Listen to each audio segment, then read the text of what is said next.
भूतिया हवेली। कहानी बिहार का शनि धाम टेम्पल एरर डिस्ट्रिक्ट का एक छोटे से गांव की है, जहां एक पुरानी हवेली खड़ी थी। गांव वाले कहते थे कि हवेली में रात को अजीब अजीब आवाजें आती थी और वहां पर कभी कोई भी रात बिताने की हिम्मत नहीं करता था।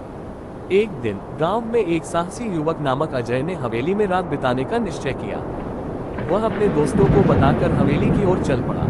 जब वह हवेली में पहुंचा तो हवेली का दरवाजा खुद ब खुद खुल गया। अजय ने हिम्मत जुटाकर हवेली में प्रवेश किया। हवेली के अंदर घुप्पर अंधेरा था और हर तरफ घुसपैठ की आवाजें सुनाई देती थी। अचानक अजय को एक पुरानी तस्वीर की ओर ध्यान गया। तस्वीर में एक महिला थी जिनकी आंखें अजीब तरीके से उसे घूर रही थी। अजय ने महसूस किया कि हवेली में कुछ तो है, लेकिन उसने डर को नजरअंदाज किया और अपने प्लान पर कायम रहा।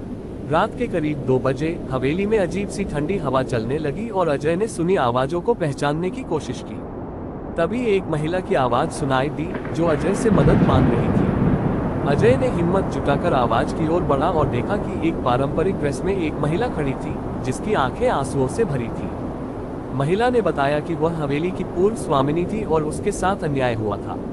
उसकी आत्मा को शांति की आवश्यकता थी। अजय ने उसकी आत्मा को शांति देने का वादा किया और हवेली में एक पूजा का आयोजन किया।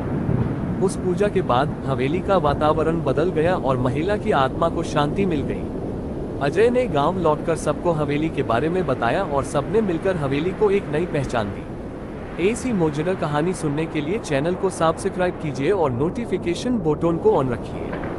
कहानी का सबक यही है कि कभी भी किसी की परेशानी को नजरअंदाज नहीं करना चाहिए, क्योंकि ऐसा करने से समस्याएं और भी बढ़ सकती हैं।